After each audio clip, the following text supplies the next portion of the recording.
Assalamualaikum warahmatullahi wabarakatuh. Selamat pagi anak-anak siswa-siswi kelas 3 yang berbahagia. Bagaimanakah kabar kalian pada hari ini? Mudah-mudahan kalian senantiasa sehat dan tetap semangat mengikuti pembelajaran dari rumah. Baiklah anak-anak, pada kesempatan kali ini saya akan mengajak kalian untuk menyimak sebuah cerita yang berjudul Raden Harjuna Mbelani Abimanyu. Ada di buku kalian, di buku Remen Basa Jawi kelas 3 ya. Dan cerita ini masih merupakan bagian dari Pasinaon 1 atau pembelajaran di tema yang pertama atau bab yang pertama tentang budi pekerti. Nah, kita sudah sampai pada piwulang papat atau pertemuan yang keempat. Pada pertemuan sebelumnya kita sudah membahas cerita Pandawa, kemudian cerita yang lain seperti Bale Sigala-gala. Dan seperti biasa, pada kesempatan kali ini Pak Rifan akan membacakan teks cerita Harjuna Mbelani Abimanyu sambil saya terjemahkan per kalimat ya. Saya terjemahkan pelan-pelan, kalimat demi kalimat, kata demi kata, supaya anak-anak lebih mudah memahami inti ceritanya. Dan di akhir pembelajaran nanti, saya harap kalian bisa mengungkapkan kembali apa isi ceritanya dan menjawab pertanyaan berdasarkan teks cerita yang dibaca.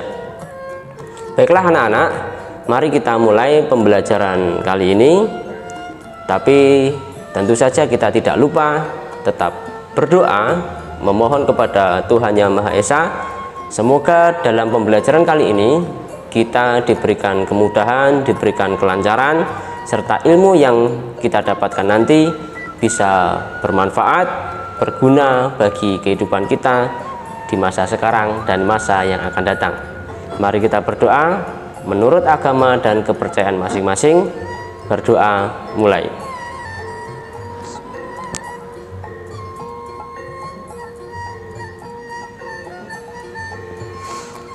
Berdoa selesai, mari kita mulai.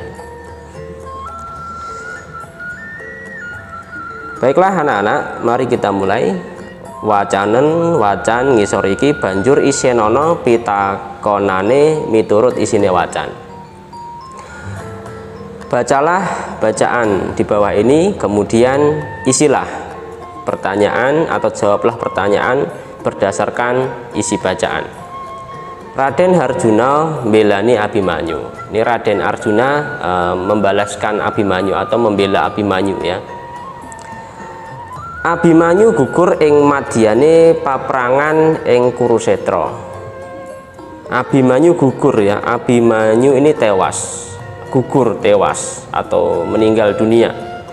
Ing madyane paprangan ing Kurusetra. Di tengah peperangan di Kurusetra ya. Jadi Abimanyu tewas atau meninggal di tengah peperangan di Kurusetra. Sing merjaya Abimanyu kuwi Raden Jayajatra. Yang membunuh siapa? Yang membunuh Abimanyu adalah Raden Jayajatra.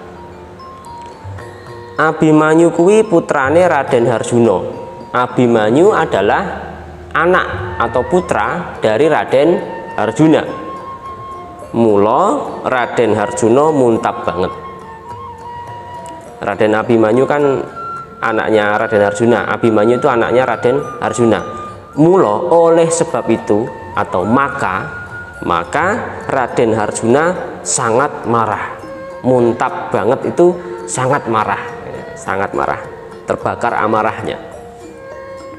Raden Harjuna banjur sumpah menawa ing dina kuwi uga yen ora bisa gawe piwales merjaya Raden Jayajatra, Raden Harjuna luwung nglampus pati obong.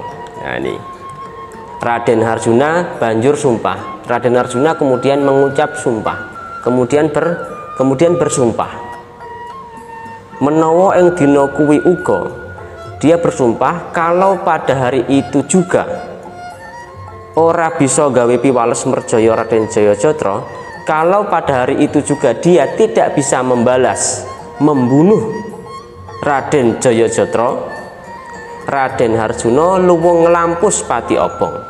Lebih baik Raden Harjuna akan membakar dirinya sendiri, ya, membunuh dirinya sendiri dengan cara membakar diri, ya. Kalau pada hari itu Raden Harjuna tidak bisa membalas kematian Abimanyu, ya, tidak bisa membalas membunuh Raden Jayajatra, maka Raden Harjuna akan membakar dirinya sendiri. Itu sumpahnya, ya. Raden Harjuna banjur nggoleki Raden Jayajatra. Raden Harjuna kemudian mencari-cari Raden Jayajatra. Nanging Raden Jayajatra diumpetake Kurawa, ya. Nanging tetapi Raden Jayajatra ini disembunyikan oleh Kurawa. Raden Harjuna gede tekadnya. Apa ini artinya? Raden Harjuna ini sangat kuat tekadnya, sangat besar tekadnya. Ini kabeh papan panggonan perang diubengi, semua medan pertempuran, ya, semua medan perang itu sudah dikelilingi, sudah dicari, ya, dimanapun sudah diinjak oleh Raden Harjuna dalam rangka mencari Raden Jayajatra ini tadi. Wis diubengi, sudah dikelilingi, dicari kemanapun di medan peperangan itu. Wusanane Raden Harjuna bisa ketemu Raden Jayajatra. Wusanane itu akhirnya, ya, akhirnya Raden Harjuna bisa ketemu Raden Jayajatra, menemukan Raden Jayajatra. Nanging nganeh-nganehi banget, nah, akan tetapi sangat mengherankan atau sangat aneh, ya, sangat aneh. Amarga Raden Jayajatra jadi akeh banget ono kembarane. Nah, apa yang mengherankan? Ya, yang sangat mengherankan itu apa? Yang aneh itu apa? Raden Jayajatra ini menjadi banyak sekali kembarannya. Menjadi dia punya bayangan begitu, ya. Banyak sekali bayangannya, banyak sekali orang yang mirip dengan Raden Jayajatra. Raden Harjuna ora bisa bedakake endi sing asli lan endi sing palsu. Nah, ini Raden Harjuna ini tidak bisa membedakan mana, ya, Raden Jayajatra yang asli dan mana yang palsu. Raden Harjuna tidak bisa membedakan. Srengenge wis saya mudhun ngulon. Srengenge itu matahari. Matahari sudah semakin turun ke barat, hampir tenggelam. Artinya hari sudah mulai malam begitu, ya, sudah senja hari begitu. Prabu Kresna banjur duwe rekodaya sabiyantu Raden Harjuna. Nah, ini kemudian Prabu Kresna, ya, ini kemudian mempunyai rekodaya, mempunyai siasat, mempunyai taktik untuk membantu Raden Harjuna. Caranya bagaimana? Kita lanjutkan. Senjata cakra katamaake ing angkasa kanggo ngadangi sunare srengenge.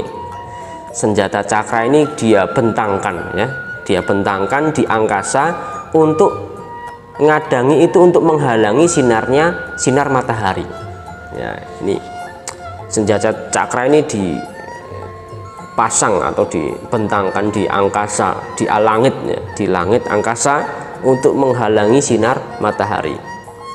Papan Kurusetra bareng remeng-remeng kaya wis meh wengi. Nah, setelah dihalang-halangi tadi dengan senjata cakra itu tadi, sinar mataharinya dihalangi dengan senjata cakra, akibatnya apa? Akibatnya adalah papan Kurusetra ini, medan pertempuran Kurusetra ini kemudian menjadi remang-remang, menjadi redup, ya, menjadi redup kaya wis meh wengi, seperti hendak malam, sudah mau malam harinya, ya, sudah seperti malam mau tiba, ya, seperti sebentar lagi malam tiba. Jadi Raden Harjuna didhawuhi etok-etok netepi sumpahe. Nah, kemudian si Prabu Kresna ini tadi kemudian menyuruh kepada Arjuna untuk etok-etok netepi sumpahi, untuk berpura-pura menjalankan sumpahnya. Sumpahnya tadi apa? Dia akan membakar dirinya sendiri, ya. Jadi Prabu Kresna ini kemudian memerintahkan kepada Arjuna untuk pura-pura laksanakanlah sumpahmu, ya. Semar, Gareng, Petruk lan Bagong didhawuhi ngumpulake kayu gawe geni kanggo Raden Arjuna pati obong. Apa ini?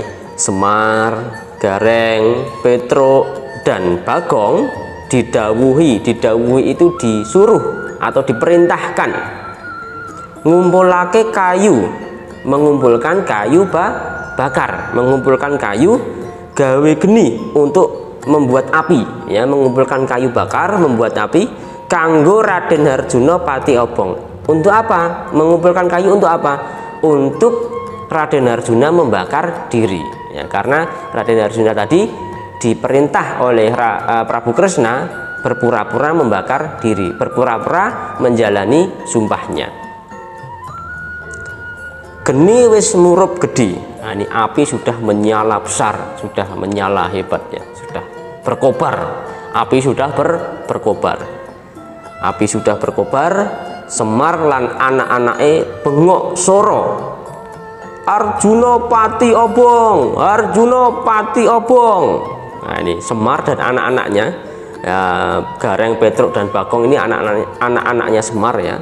Kemudian berteriak keras, Arjuna membakar diri, Arjuna bakar diri, ya, begitu.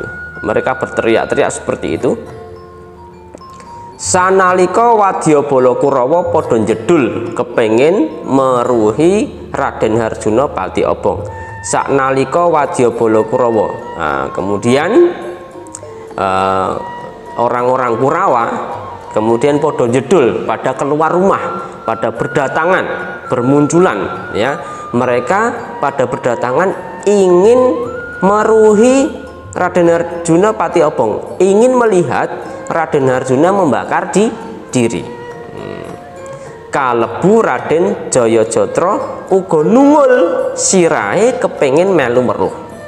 Kalebu itu termasuk, ya, termasuk Raden Jayajatra juga ingin melihat Raden Arjuna yang membakar diri, ya. Nungul sirai, dia apa, ya, muncul, ya, dia muncul supaya, ya, ingin melihat Raden Arjuna yang membakar diri. Nah, setelah Raden Jayajatra ini juga datang, maka kemudian si Prabu Kresna kemudian ngendikan, kemudian berkata, Dimas Arjuna kae sapa Dimas? Kae Raden Jayajatra, ngandikane Prabu Kresna. Nah, kemudian ini Prabu Kresna ini kemudian berkata kepada Arjuna, Dimas Arjuna, itu siapa? Itu Raden Jayajatra. Itulah Raden Jayajatra.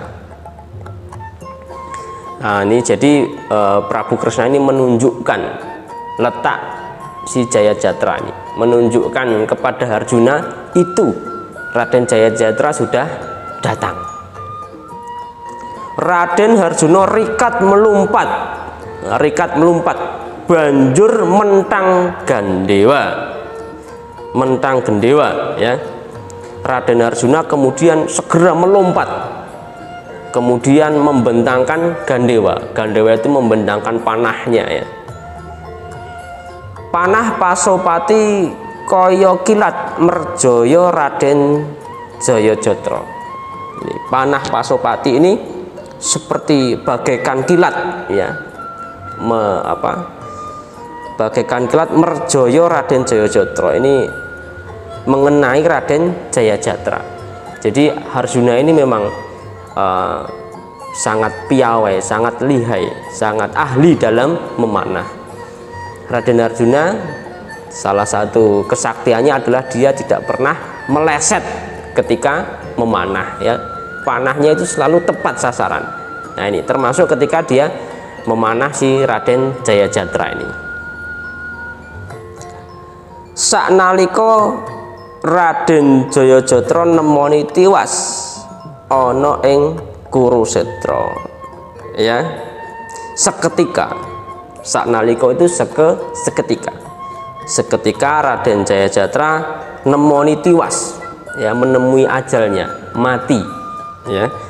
Seketika Raden Jayajatra mati ana ing Kurukshetra, mati di medan pertempuran Kurukshetra. Bareng karo kuwi senjata cakra ditarik maneh karo sing kagungan, yaiku Prabu Kresna.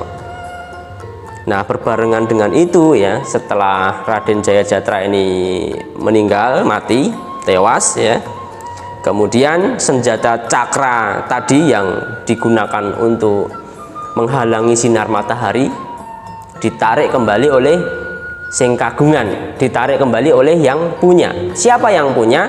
Prabu Kresna.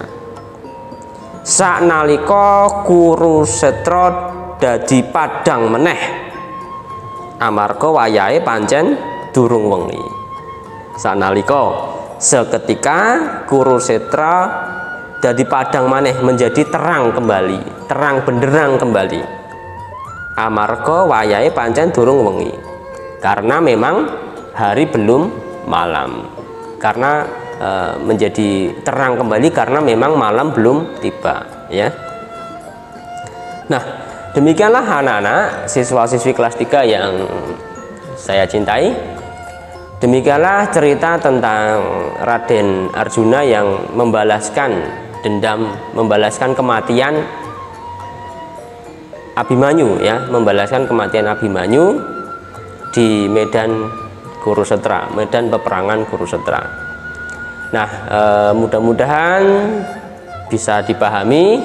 Sekarang silahkan kalian menjawab pertanyaan-pertanyaan yang ada atau yang ada di link deskripsi ini, ya. Saya tuliskan pertanyaannya di situ. Silahkan kerjakan dengan perlahan, ya, dipahami, sambil dipahami diingat-ingat kembali bagaimana isi ceritanya tadi.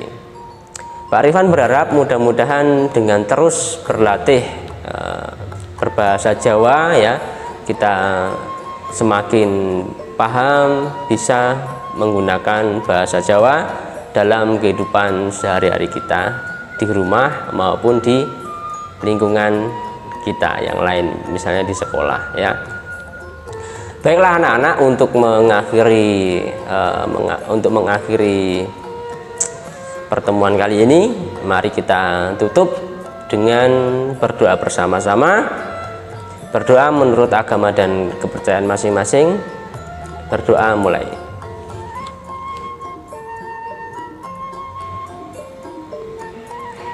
Berdoa selesai. Sampai jumpa pada video pembelajaran selanjutnya. Saya Rifan Fadrin undur diri. Wassalamualaikum warahmatullahi wabarakatuh.